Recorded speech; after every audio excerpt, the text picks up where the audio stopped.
Sasha Vezenkov. When he was asked about Coach Mike Brown, and this is translated, of course. You're saying you don't want to try reading it in Spanish? Not on the air. Not on the air. My mom, I can call my mom and she can do it. Okay, so this is what he had to say.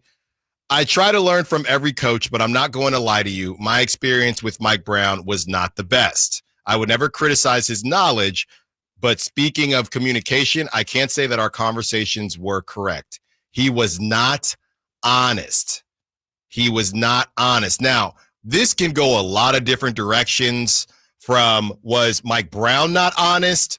Was the front office not honest? Who exactly is to blame? Now, obviously, Mike Brown is going to get blamed, and it's easy to dance on graves on the way out. But this isn't surprising to me. I know, and I went back and forth on this show when it was happening because I wasn't covering the team a couple years ago. But when Mike Brown flew all the way out there, it just didn't seem like Sasha was a Mike Brown type guy. So none of this was really that surprising to me. And whatever Mike Brown said, I wonder, did he feel like he had to say it? Where was the disconnect there? He goes on to say this, Sasha, about Domantas Sabonis. First of all, he's a great guy, great family guy. I met his wife and kids. He's really dedicated to basketball, and I'm happy for him. I'm pretty sure that, especially now, he will show even more of his potential. He's an all-star for sure, but now I think he'll play even better. I hope he does great. We haven't talked for a long time now, but I want to talk to him and say a couple of words. I saw his brother right now, and I wish him to stay healthy and keep dominating.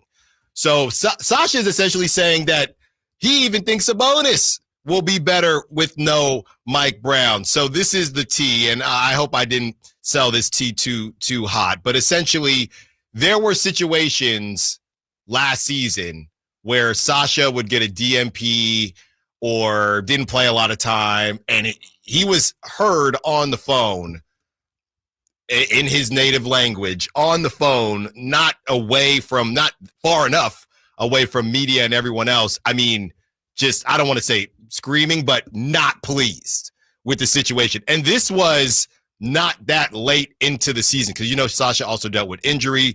So right from Jump Street, Sasha was essentially a college kid who thought he was going to get a certain NIL deal, and the NIL deal did not come to be. Basically, Sasha, and I could see why this guy moved his whole life and family and was sold a bill of goods and didn't feel like he got the opportunity. The only thing saving the Kings, and I'm not even really going to say Mike Brown because I think Mike Brown is just, I don't want to say collateral damage, but at this point in time, I don't know how much of a say Mike Brown had in acquiring Sasha Vezenkov.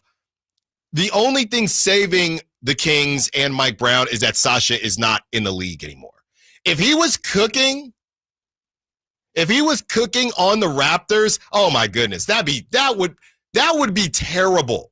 The fact that Sasha didn't essentially think he could hack it or want to hack it at the NBA level, that at the very least saves the Kings a little bit. Because if he was balling on any other NBA team, that would be a complete disaster.